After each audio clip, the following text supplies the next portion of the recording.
We are live from Orange, California, the pool side of Chapman University's Panther Village. I am your host, executive producer, Survivor Washington, Hunter Snyder, and with me to Hunter.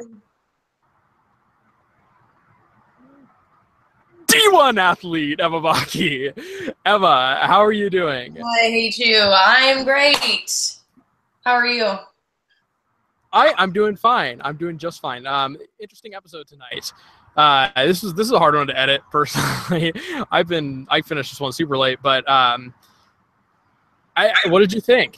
Were you able to catch it? I know you've been busy all day, and we're doing this immediately after. Yeah, I caught about 30 minutes in. I was trying to get all my homework done before we did this because it's like 8 my time here, and I have an early class tomorrow, so I want to go to sleep after this. Yeah, so. Of course. Understandable. So tonight, this is your night. This is your podcast night. Emma, we will go all the way back to the beginning, which we actually have a long way to go back in the timeline. Yes, we do. Folks listening to us, we have a live chat that you may comment and ask questions on that we'll try to get to throughout the show. Please interact in the chat. You guys have been very quiet the last 2 weeks. Let's get some interaction in. Emma, all of this, we're from the same grade level. We've known each other since freshman year of high school. Yeah. Junior year of high school, myself and our mutual friend Aaron Vincent started the idea of Survivor Washington, and we opened up applications, and Emma, you were one of the first to apply. Yes, I was. I thought it was going to be a really cool idea. And also you told me to apply, so I kind of had to. And I've been trying to get you for 3 seasons now. Yeah, you've been trying to get me for a while. But I actually made the cast, but then was I going to be a freshman in college, or was... No, this was our summer going into our senior year of high school.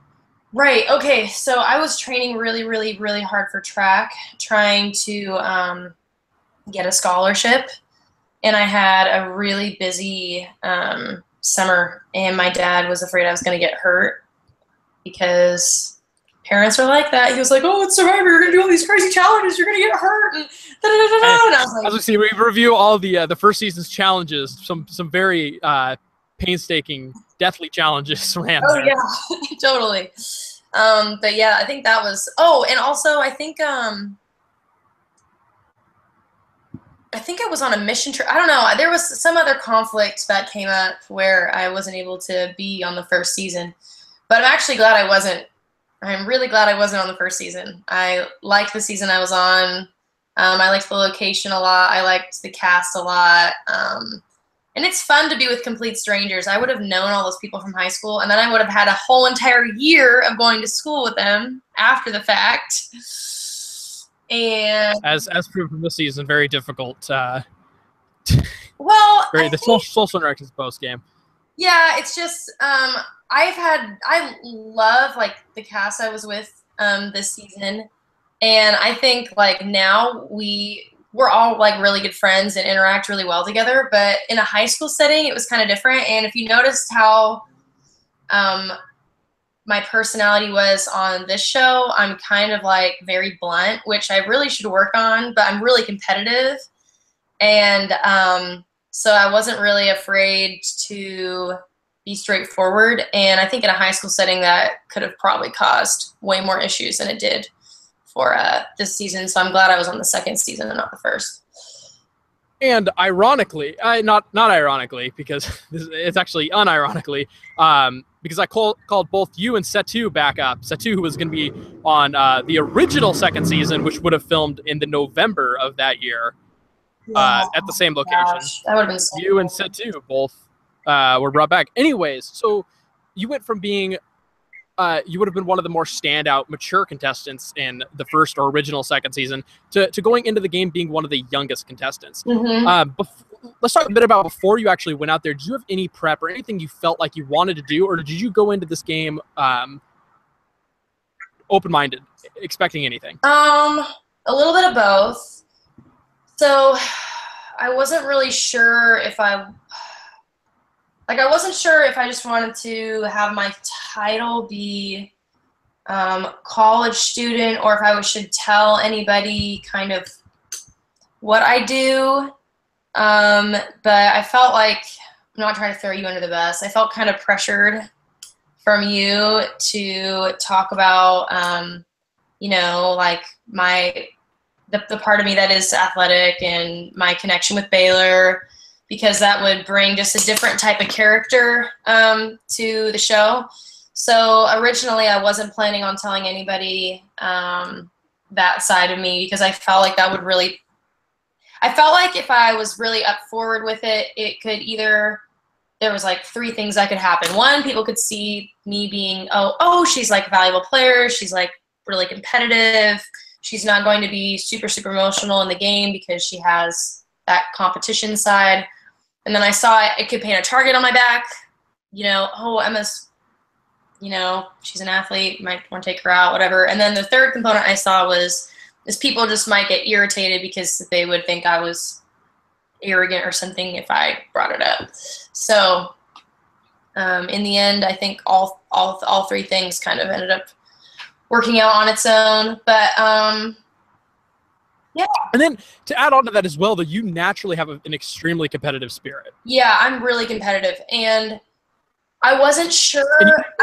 At the end of the day, I knew like I couldn't really hide my competitive nature, because like a couple days before the game, I was talking to my dad, and I was like, Dad, I don't know if I should go in and be really behind the scenes and like not be my outgoing like personality, or if I should just be regular. And I ended up being more brutal and more forceful than I actually am in real life. And so instead of like, I wasn't like shy, which is not who I am at all, and I wasn't my regular like self, like an in-between. I was like really, really, really brutally honest and really blunt and really aggressive, which I am in a competition, but like with people, I'm not like that at all. So Survivor is really crazy because it totally changed kind of how I act on a daily basis. It totally changed that without me even realizing it, until I went back to the episodes and I was watching it and I was like, oh my gosh, I came off so, like when I was talking to other people and other things like that, and I was just like, man, I was kind of way more brutally honest and upfront than I usually am. But when I was with you and with the cameras, I was pretty, I was still my competitive, normal self. Of course, and I think what you just brought up was a really interesting point, because, again, non-ironically and not laughing at this point, you're a huge competitor because you're involved with collegiate athletics. So you have that, but then, like you said before, this is a competition, but it's also a social interaction. And there's a very, very, very hard line to define in where the social interaction is separated from the competition. Totally. Yeah, I think I'm way more relaxed now. I was so exhausted after 3 days because, one, it was, you know, all sped up and everything, all those challenges and all the tribal councils.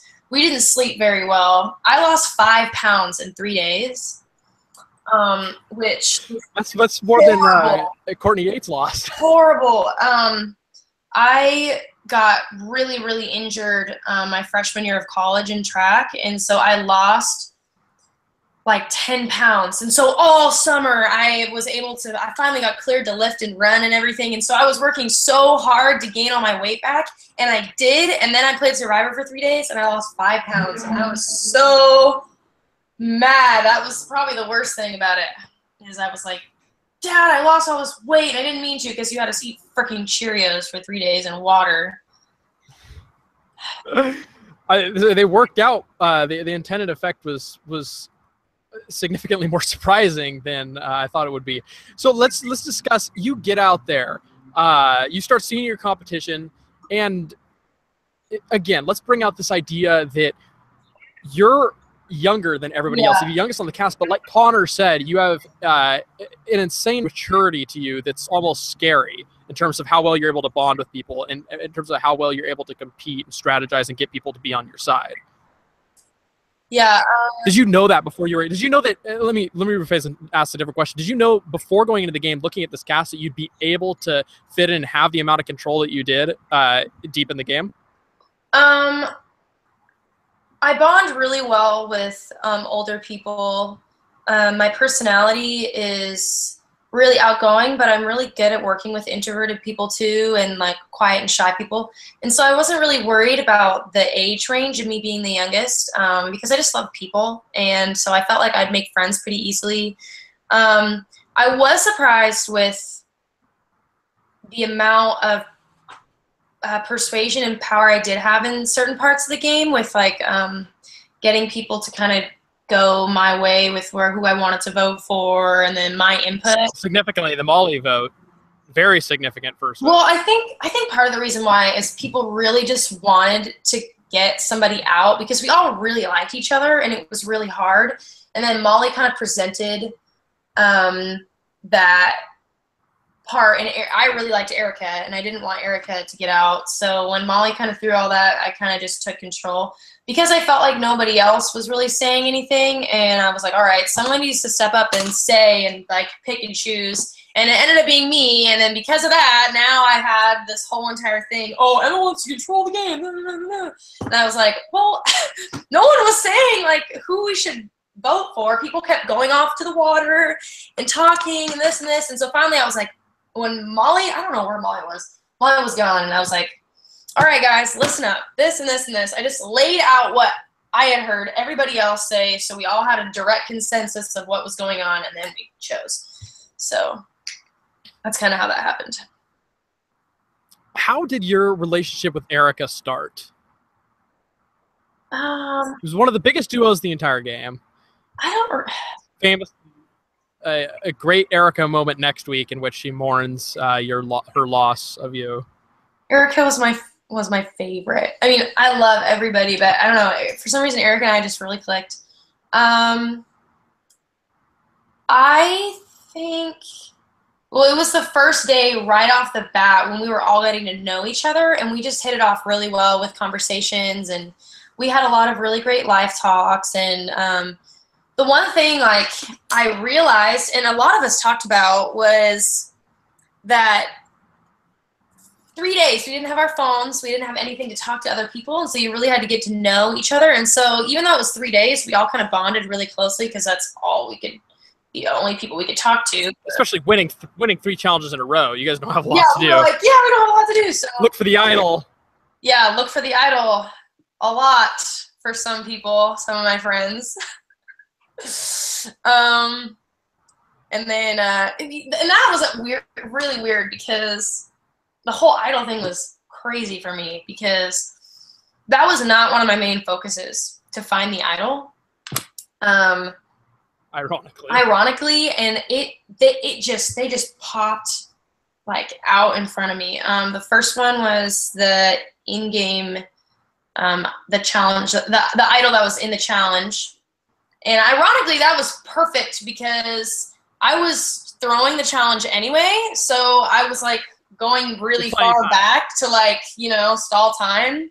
And man, everyone probably thought, wow, she runs track. She's so slow. Like, but I was like, going. Which is what I'm gonna call out the recap show, who made a running joke that like Sean or somebody was faster, and I'm like, Emma was blatantly throwing the challenge. Yeah, I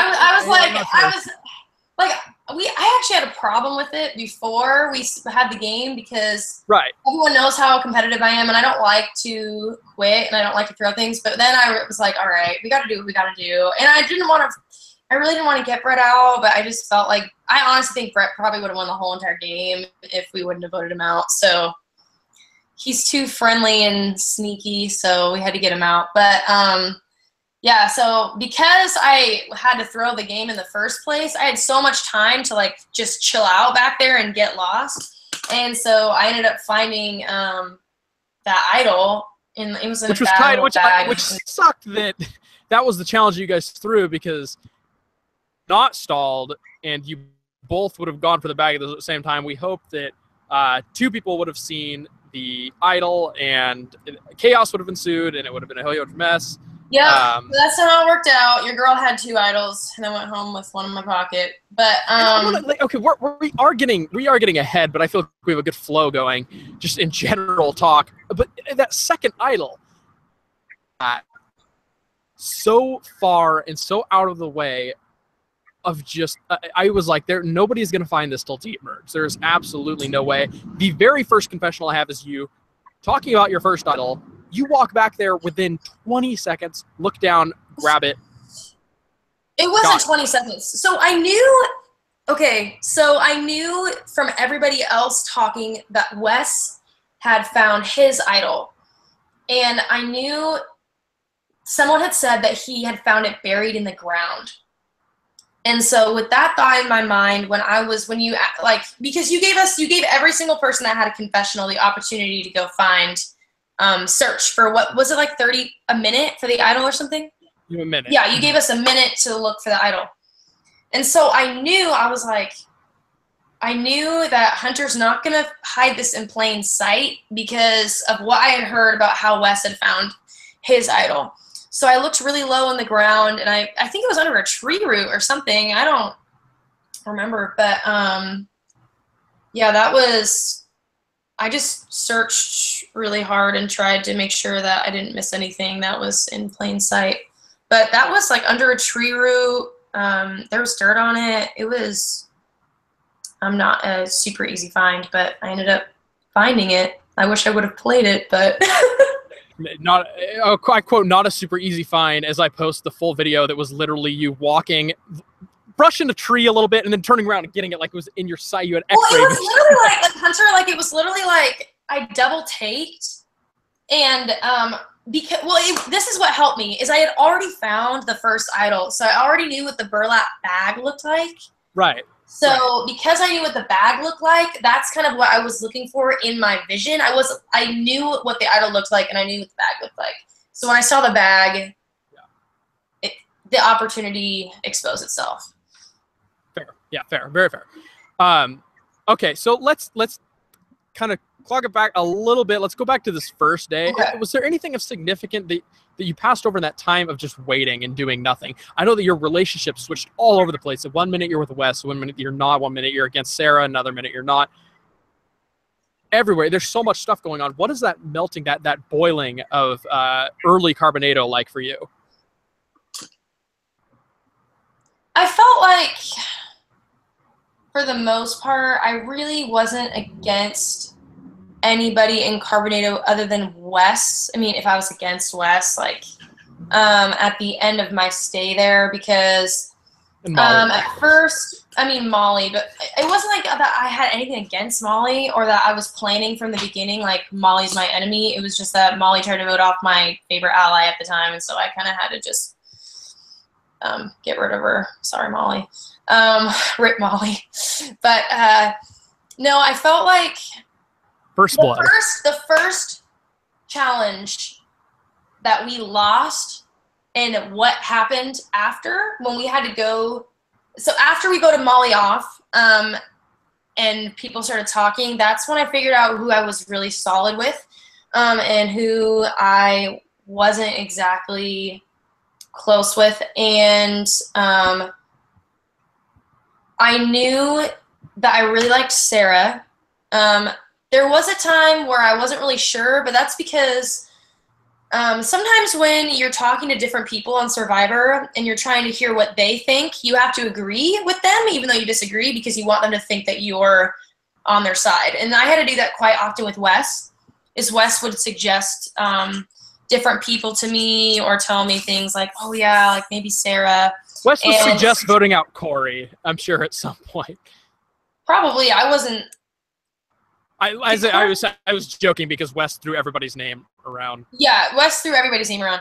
But, like, for example, if Wes would have said something to me like, hey, like, I think Brett's, like, you know, someone we should target, da-da-da-da-da, I would have, for the sake of him thinking that I was on his side or agreed with him, I would have been like, yeah, that's a great idea. And then I would have gone to Wes, and then I would have gone to Brett, and I would have been like, hey, Brett, Wes just threw your name out to me. And I did that with Sarah. Or I think that was, yeah, I think that was Sarah, is Wes threw Sarah's name out in front of Erica and I, and he made another comment about like how he noticed that the girls were running the show in the other tribe. And so when Wes left, Erica and I like turned to each other and we were like, oh no, we like Sarah. We think Sarah's a really intelligent player.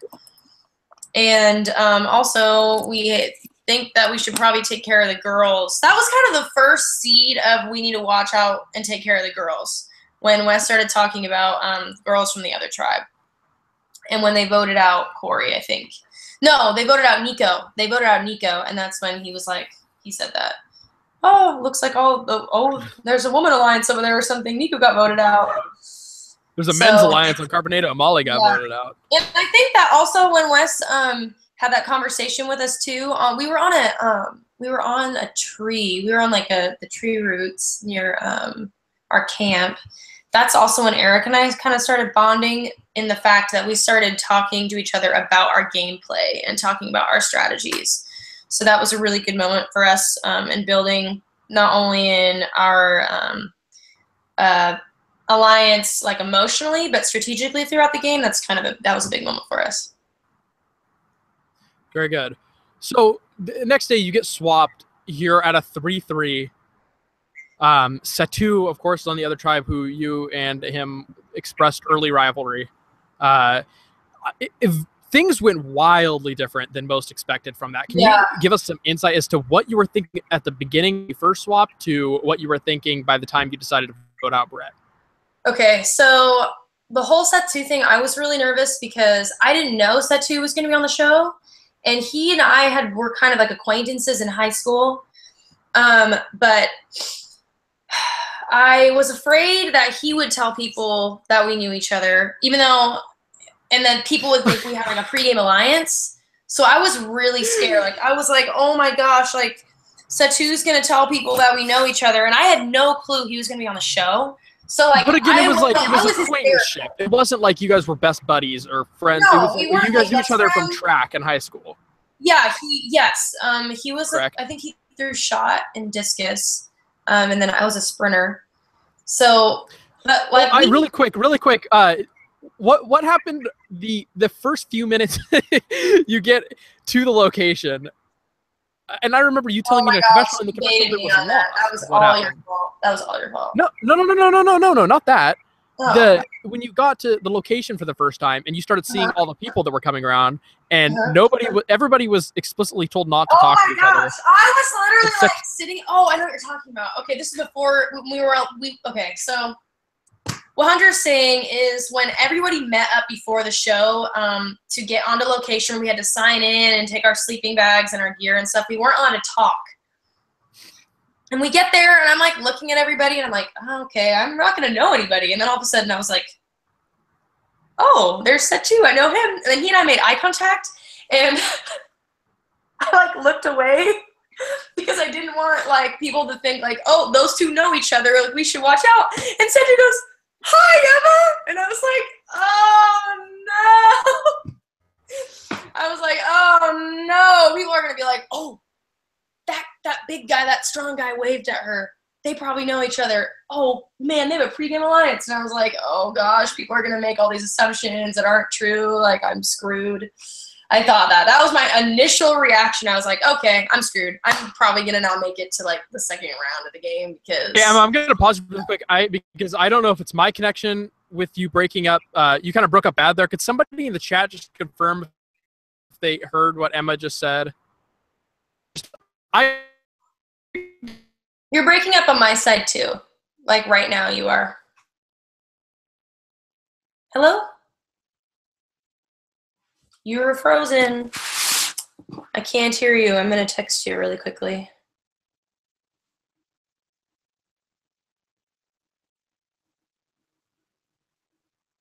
Hunter.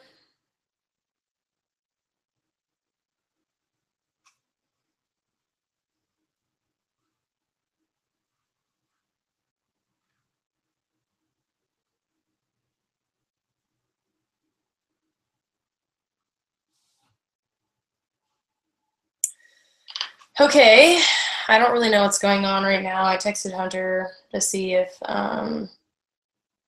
he could respond. We'll see.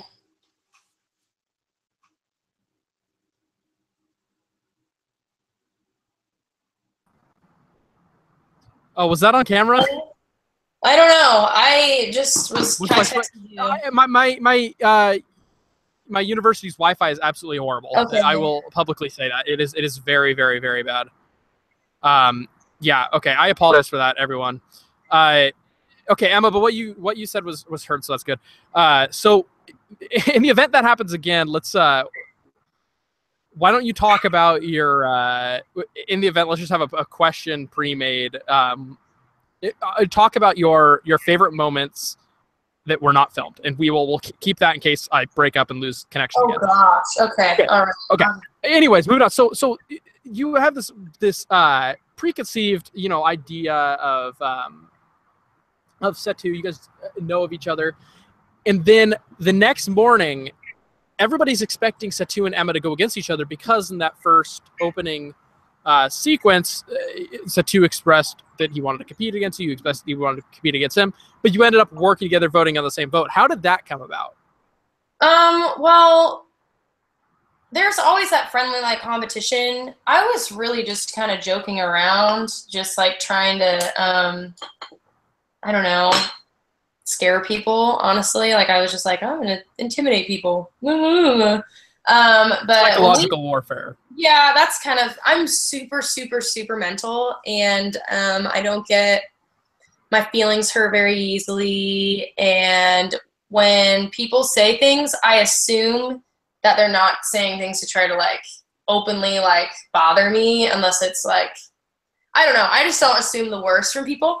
So when Setu said that, I didn't think oh man, Setu's out to get me. Oh, I just thought it was friendly banter. Yeah, competitive banter. And when we both got switched, I kind of pushed the insecurity of him being a possible rival and the insecurity of other people assuming that we were together, to just go with the flow and do what needed to be done for me to win. And I felt like that Setu, he was friends with a lot of people on the other tribe.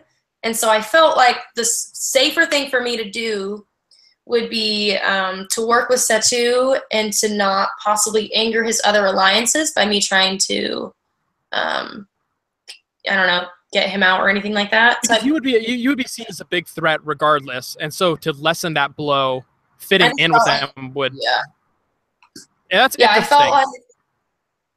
I felt like it was I felt like it was better for me and Brett and Sarah to be friends with the new tribe and bond as a new tribe than me already start crap and start trying to take people out. I just did not think that that was the smart thing for me to do.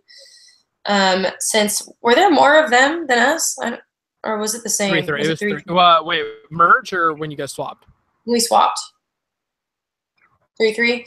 Yeah, I just felt like it would have been better in the long run for me to be friends and to be cordial with Setu when we were on tribes. And I felt like people were going to use him as a swing vote too, which I was right. So I felt like, okay, Setu is going to be really important to keep because he's good at challenges, and he's fun to be around when we aren't trying to be competitive with each other. And I also felt like voting wise, he would be a really good vote to have when I needed to use him as a vote. Is voting against him a regret you have in the game? In your last tribal council, not utilizing that connection more? Yeah, for sure. I was really conflicted about, my gut was really conflicted on the last tribal council I was in when everyone voted me out, because I really, really, really trusted Lindsay. And so I didn't think that that she would have let that happen to me. But I was also really conflicted because the signs were written in the sand that people thought, or people were going to try to eventually get me out. And I saw that from the last tribal challenge. When everyone was like voting for me, I was like, wow, this is really nice, guys, but this does not look good for me. Like I did not vote for myself for more than half of those things. You aren't allowed to. I know, but like you didn't write your name down, or you didn't guess yourself. You mean? I didn't write my name down for a lot of the. Oh yeah, you're not allowed to anyways. Yeah, and so I kind of got screwed over in that way because I couldn't have won that challenge. But wait, why? No. You couldn't write your own name down for like most likely to win. You have to write about other people. I know. I mean. Okay. Guess yourself. Okay. So I didn't guess myself, like, for a lot of those things. I did not expect people to really think that of me. Like, I thought certain things of myself. Like, I thought that certain parts of the game I was controlling, but I didn't think I controlled the whole entire game. I knew that Lindsay and I knew that Kitty had their hands in certain things. And I knew that Connor and Kaya were a thing. Like, I felt like it was more separated than just one person.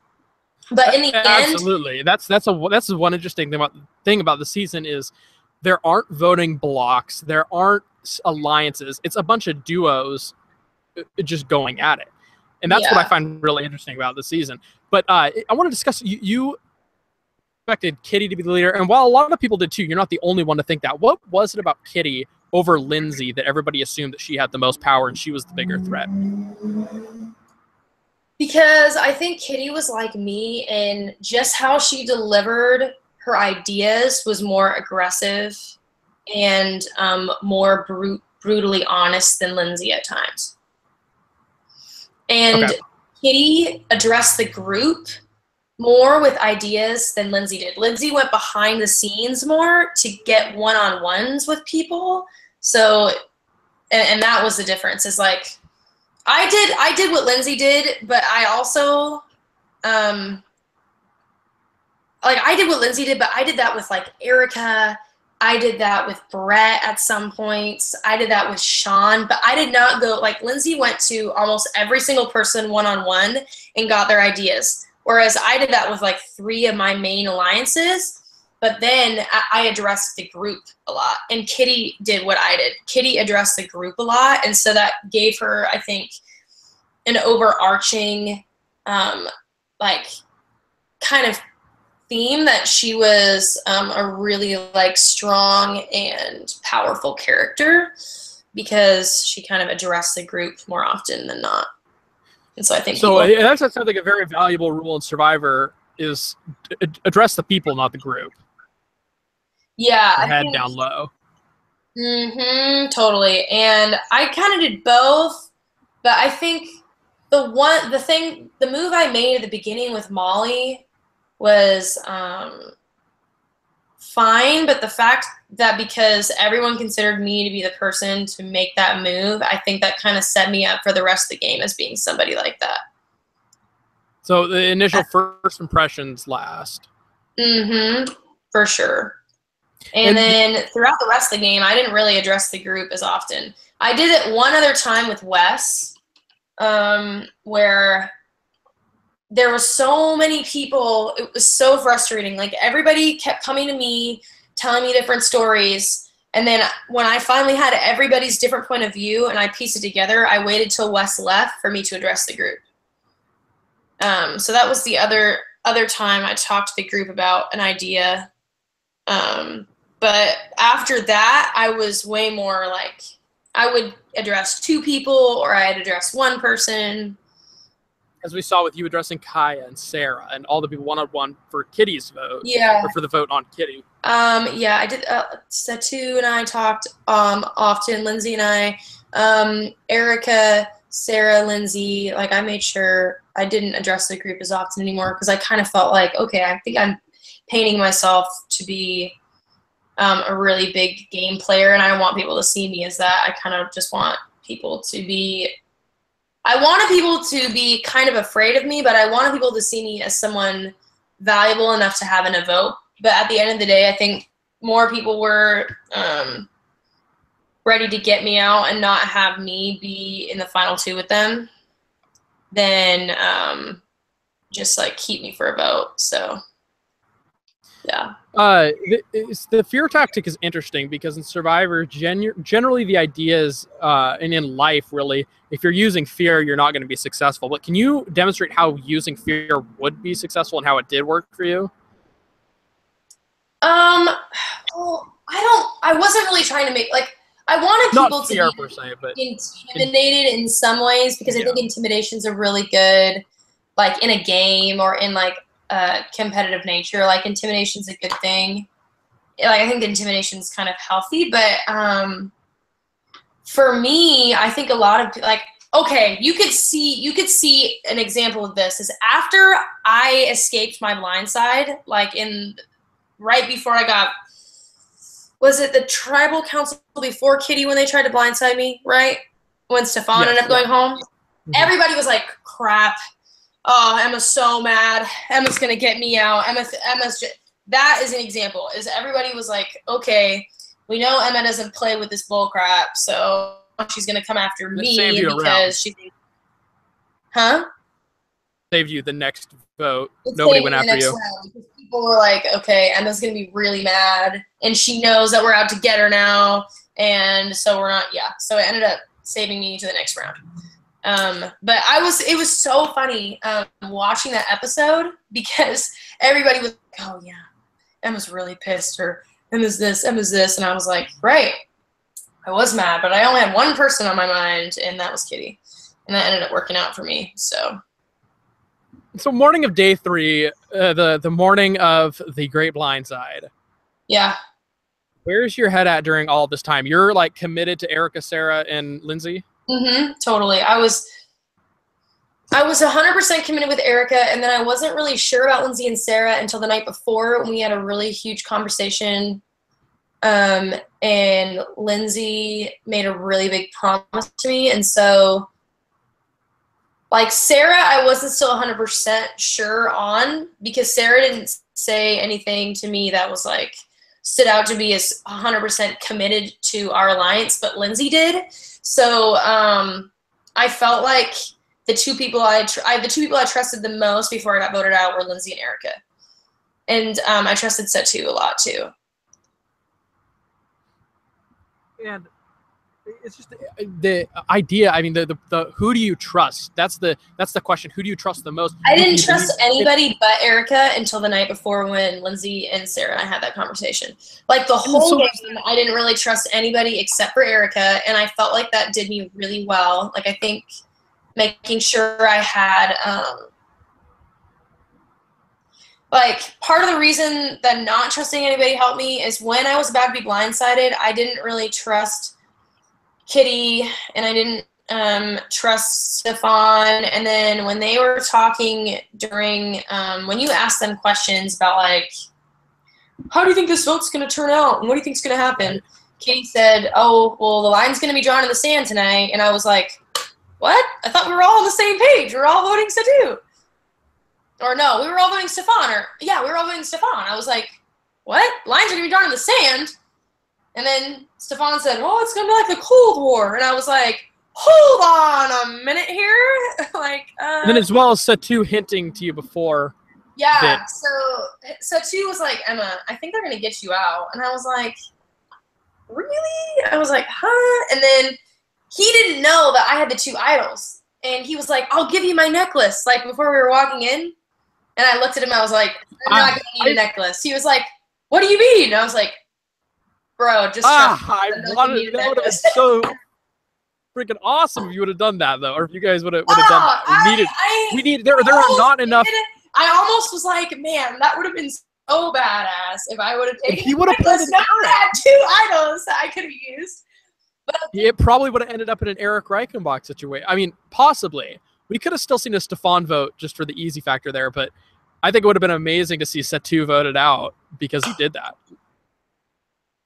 Can you imagine that? So bad. And I would have felt really bad. Set And two, I felt bad about taking his, I felt bad about him, like, he was so nice for offering me his necklace. I was like, no. Set 2 wouldn't have been voted out though. It would have been Stefan either way. Yeah, Stefan likely. or someone else. Like I was like if did it show me voting for Lindsay? It did. Okay, so I heard them talking and I didn't hear Kitty. Kitty was in front of me, so I didn't see Kitty's face. But I immediately thought, this girl totally schemed all this. So I was like, last moment. Like, I played my idol. I got nothing to lose, so I voted for Lindsay because I thought she had orchestrated the whole thing. And so, in the end, I mean, it would have been either Stefan or Lindsay that would have gotten voted off if Stefan would have given me his necklace. Set 2 would have given me his necklace. But in the end, yeah, so he kind of tipped me off before, and I was like, I really don't think that's going to happen. And then I tried to talk to Erica before we were going into Tribal, but Erica was next to Sarah and Lindsay and Kitty, I think, and they all kept looking back, and I was like, why are y'all looking at me like this? And I was like, okay. And then they're like, what's going on? Are we still voting for the same person? I was like, yeah, Stefan. And they were like, okay, yeah. And then I really was like, try to talk to Erica and be like, Erica, I think they're going to vote me out. But I don't think I really got the time to talk to Erica without everybody else seeing what was going on. And honestly, it worked out way better that there wasn't any pre-chatter about that, because the blindside ended up working way better. It was an entertaining one for sure. I'm happy that they happened. Man, I was so mad though. Well, I wasn't mad, but I was kind of like impressed with the organization of the blindside. And I was kind of like, oh, I take this as a compliment. You guys are trying to blindside me, but it didn't work out the first time. Can you talk now about day 3 and morning of what went wrong? Where did things? How were they able to get you? Well, Hunter, this is why I decided to sleep in. We all talked when I got voted out. I was like, did you guys all talk when I was sleeping? They're like, yup. You were the last person to wake up, and we all talked. Hence why there is no camp footage of you at all this episode. Hardly. That's why they're all sitting around talking about it, and I'm not there because I was passed out in my tent. I mean, if you saw me day 2, like in day 3, I had like bags in my eyes. Like literally, not eating was killing me. My energy levels were going down. I was getting massive headaches. Like I eat a lot. And just eating Cheerios and water just drained me completely. So I was really tired, especially the night before was really emotionally, exhausting. We had 2 travel challenges. No, 3, right? We had a lot of challenges, and then emotionally, the blindside of Stefan and the blindside of Kitty. Me thinking, everyone's betraying me, and then everyone betrayed me the next day. But like that was all really emotionally draining for me. So I slept like a log, and you know what? Everyone was really smart for taking advantage of that. I would have done the same thing if I was trying to get me. And that's what I love. That's what I appreciated from you getting voted out, is that there was no bitterness or saltiness with you. You weren't angry. I mean, there were areas in which you, of course, wanted explanation or you wanted some proof for. As everybody has an extent of Satu as a Polish fan in the chat. Excuse me, I'm all backtracked after reading that. Everybody has a sort of small bitterness, but you came out with an acknowledgement. You said as you were voted out, you guys made the right decision. Good job. Good on you. Can you talk about that? Yeah. That attitude, that general attitude. Really see, like how do I say this? I really came into Survivor seeing it as a really fun social challenge, as a game. Like I really saw it as a game. I did not see it as something that was going to affect me for the rest of my life. And I really appreciate strategy. I appreciate other people trying to outsmart other people. Like I appreciate that. I think that's really cool. And so, like, I wasn't really mad when I got, like, I was upset about one particular thing that happened, but, like, I wasn't that upset. Like, it did not, like, I was kind of annoyed. Yeah. There was, like, one small thing I was kind of upset about, but, like, for the most part, I was like, this is fine. Like, I lasted till day 3. I made some really cool, like, new relationships with people, with different types of people, and I had a really good time. So I wasn't upset, but I'm very competitive, and I'm super, like, it takes a lot for me to, like, mentally lose my cool. And instead of seeing the bad, I really try to recognize the good. And so that was, like, one way I, like, recognize. I always try to recognize, like, the good and everything. So instead of being like, oh, you guys are jerks for getting me out, I was like, wow, you guys did a great job. Like, oh my goodness, that was a great blindside. I didn't even see that. Like, I kind of felt like it's very Andrea. Huh? It's very Andrea Belke and Kara Moen getting voted out with an Immunity Idol.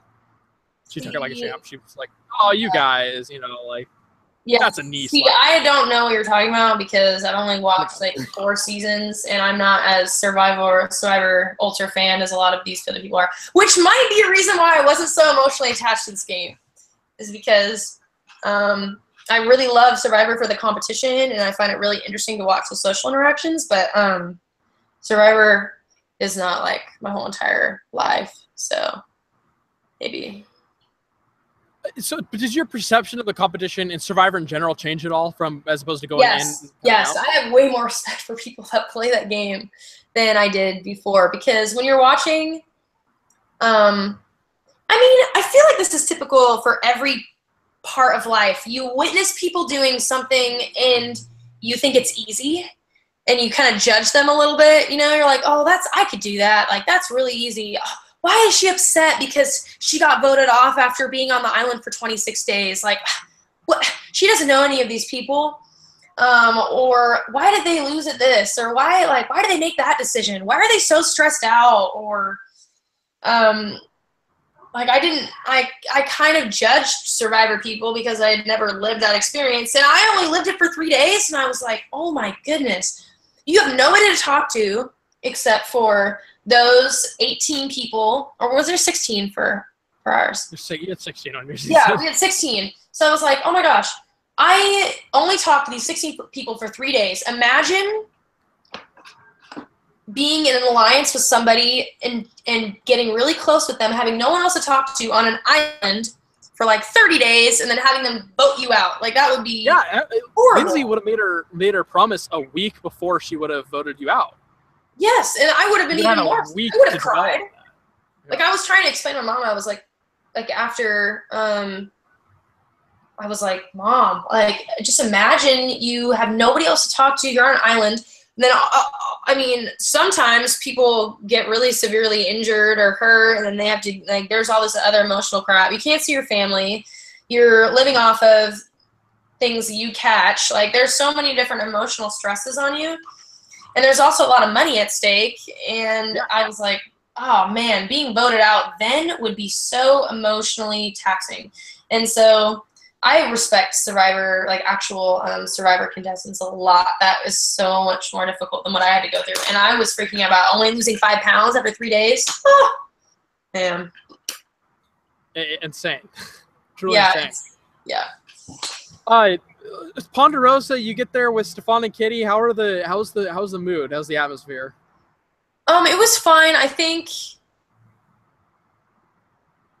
if it would have been the first, like, if I would have gotten voted off the same day they got voted off, maybe it would have been a little more awkward. But I think because the reason Setu, oh my gosh, the reason Stefan, I always get the S names mixed up. The reason Stefan, right? Shut up. The reason Stefan got voted off was because of me, because I played my idol. So obviously I was like, oh no, Stefan's going to kill me. And then Kitty got voted off because I was like, all right, Kitty, you tried to blindside me last time. Like, you need to go. So I tried to organize people to vote Kitty out. So I was like, great, Kitty's going to be mad at me. But I think having a night for them to cool off and then a night for, like, me to think about everything, I think everybody was like, it's a game, like, it's okay. And then we kind of talked about our decisions why. I mean, like, it wasn't really my fault Stefan, like, got voted out. I mean, it was because I played my idol, but, like, I didn't know they were going to really vote me off till I read the group. So, you know, it wasn't like I was, like, planning on blindsiding Stefan intentionally with my idol. Yeah. You're planning on blindsiding Lindsay intentionally with your idol. Well, in that moment when I thought she was trying to blindside me and I was right. Okay, Emma. Let's Yeah. get to some quick question ceremony. Favorite moment out there that was not on camera?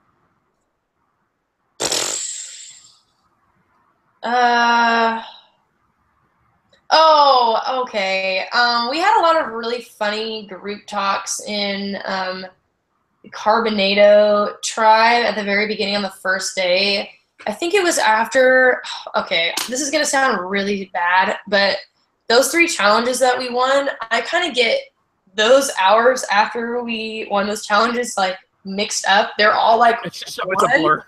because that was so much time of doing nothing that I kind of, like, it was after one of the challenges that we won. Sorry, Wilkson. But our campsite was horrible. It was absolutely horrible because sometimes it would get cold, but it was directly in the sun, Hunter, and so we were all boiling and dying, and that's part of the reason why Sean freaking almost got sick and everything, and so because of the heat and only Cheerios and water, and so we were all trying to stay in the tents when it was hot out because we didn't have any shade. And so I think one of my favorite moments was there was a lot of us in the biggest tent, and we were just talking about like just fun stuff. I don't remember. We just were having a really good conversation, and it felt like we weren't on Survivor. We were just friends camping, and I really liked that. Yeah, it was good. It's very Columbia Tribe-esque. Columbia Tribe-esque? Okay, let me make this comparison. So, Casey Hobson, I know you watched the first season. Mm-hmm. You're one of the few. Casey Hobson, at the second Tribal Council of the Merge, played a hidden immunity idol. And negated 5 votes. There were 3 votes for Emily James, who was voted out, and 1 vote for Eli. You played an idol at your second Tribal Council, 5 votes negated, 1 vote for Lindsay, 3 for Stefan. You both end up going out and being voted out on day 3 at the same time. Yeah. Isn't that weird? It is weird. I wasn't really thinking, like one thing I noticed about the rest of my tribe mates is we would be like deciding strategical things, and people would be like, oh yeah, from like season 5 we could totally pull like a Johnny move with and I just don't work like that. Like, they would be telling like, oh yeah, I remember at Tribal Council from episode 5 of season 6 when this person did this, and we should totally do that. Like, I would be like, I have no clue what you're talking about. So when that happened to me, I was not thinking like, oh my gosh, I'm following the same pattern as Casey. I probably should play my idol. Yeah, no, obviously not. Because Casey and Tyson were both known minority. I just thought it was weird. I thought it was really weird. You guys placed the same. You guys correctly played idols with the exact same number of votes. I just thought it was a weird, odd thing just to bring up. Emma, what do you think post-competition? How have the fans been? Kind of weird sometimes. Like, I've gotten kind of some weird messages on social media that have made me feel really weird about. No pictures, I hope. No pictures. Good. But for the most part, the fans have been really supportive. Everyone's really nice. It's kind of like they gave you 3 Player of the Week titles. They gave you 3 Player of the Week titles. I know, that was really nice. I think the hardest part for me is when, you know, like, people make character assumptions about me that like aren't true. But right. I'm pretty like solid with that kind of stuff. So I was like, okay, well, I mean, you've watched Survivor, you've watched me in this really stressful, like, social game. So, I mean, if you don't like me from that, then that's fine. So I think that's one thing that I've kind of learned how to handle. But everyone is really nice so far, and it's fun to see. It's fun to see what people think is going to happen next. And then there's some people. Oh my goodness. There's some people that will make all these crazy guesses about what's going to happen, and they're like not on par at all. And that's probably my favorite part is they'll say something like, I don't know. A lot of people thought you were going to win. A lot of people had your winner pick. Yeah, a lot of people thought I was going to win. A lot of people thought it was obvious you were going to win, too. And people were like, I'm disappointed it's this obvious. Because Emma's going to steamroll. A lot of people were saying that. Not that they were against you, but because... See, that's where that was the problem, though, is I shouldn't have been that character. Like, that I came off too strong. Because if everybody that was watching thought I was going to win, then I shouldn't have won the game. That's not the game I wanted to play. But because of how I established myself in the first day, that's what happened. Because I did not play. I played completely different day 2 than I did day 1. But it was too late. I want to give you. Oh, I'm sorry. Go ahead. Go ahead. No, It's fine. you go ahead. It's your interview. Okay. I said, I forgot, so it's fine. You can go ahead. I was going to say, because I bring up confessionals once an episode. Emma, you have 4 episodes in which you have the most confessionals in, which is the most of anybody on the cast, so congratulations. Oh, that's nice. Okay, cool. You currently have the most confessionals out of anybody that was voted out with 37. And second is Kitty with 24. Yay, So Kitty girls rule. Dominant airtime there. Yeah, and I still got voted out. Emma, anything else you want to talk about or let the fans know? We can announce your job on the producing team, can't we? Oh yeah, we can. Something people should know is I felt like throughout the game I was like half contestant, half like Hunter Snyder therapy control, because there was stuff not going right the first half of the game. And because Hunter happens to be one of my like best friends, it was... You must say before you can continue that I rigged in no way. No, he did not rig the game at all. I was like, no, I'm super competitive and very against any of that. But Hunter really values the authenticity of Survivor. And he has a huge... I mean... Okay, we'll stop because I'm not no gun to your head, Doc. We're good, just as long as you can verify. But continue with what you're saying. You did therapy. I had to like Hunter would come at me screaming, "The cameras aren't working!" and da da da da. And I was like, "Okay, I'm trying to strategize by the water jug." Like it kind of felt like that a lot. But it was. There was one moment we already kind of talked about it. The very first time I figured out that my confessional mic wasn't working, and I think at Carbonado you guys could see the smoke rising in the distance from when I was tearing down the forest in anger. Oh my gosh! It was kind of like I don't know what movies. This happens a lot in movies where you can hear something coming in the distance, and you see the trees shaking, and all the birds are like "Caw, caw, caw," like flying out. That's what like it was. Very smoke monster and Lost. Oh yeah, like the smoke. Yeah, like the smoke monster. But it was really fun to see the production side and see the cameras around us because I'm a film major too. Child slaves. Yeah, yeah. The film crew was very young, but it was really fun for me because I'm also a film student like Hunter, and so I got to see all the production of Survivor, obviously on a lower scale, but it was really fun to see that side because when you're watching Survivor on TV, you don't get to see that part at all. But because I was a contestant, I could see it, so it was really fun for me. And yeah, so what am I? Am I an executive producer? You're an assistant producer. I'm an executive producer. Don't get ahead of yourself. I was trying to steal your spot. It's okay. Yeah. So Emma is currently has been promoted to assistant producer, and Emma will be especially helping with cinematography next season. So That's my major. Woohoo! We're getting some camera work in, and hopefully next season, with that help, we will have some outstanding camera crew who will not be in the shots of their camera crew and not be pointing cameras at the ground. Camera crew not be upping the saturation up on their cameras. Yeah, so you will be, of course, hearing from Emma in some way. You will at least see her name in the credits at the end of our next season. So, Emma, anything else Survivor Washington you want to talk about? Um, I know that when I said this to you in confessionals would usually last about 20 more minutes. No.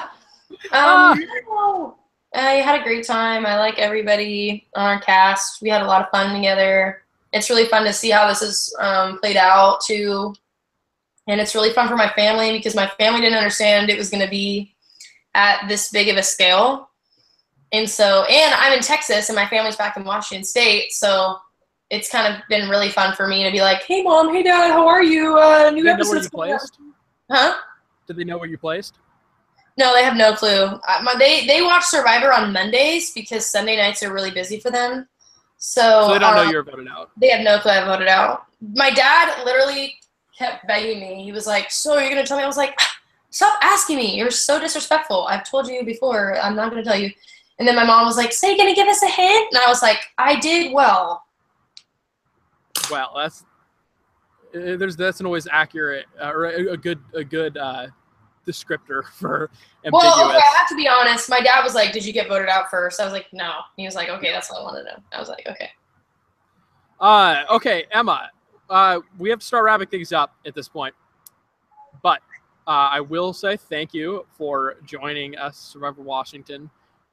Thank you for your eventual years of service to our team. And thank you for sitting down and doing this interview. Of course, it's 9 o'clock here. I'm going to study more homework and then go to sleep. Why am I blanking on how to end this? Thank you, everybody, for tuning in for another episode of Out of Orting. We will see you next Sunday for another episode of Survivor Washington Orting. We have 3 episodes left. 2 episodes left on Sundays and 1 for one Saturday episode, which will be the finale. Buffs will be available to order next Sunday, so be on the lookout for that. I am getting my first buff this week, and I'm excited to demonstrate it, shout out. So from all of us on the Survivor Washington team, thank you, and we will see you next Sunday. Bye.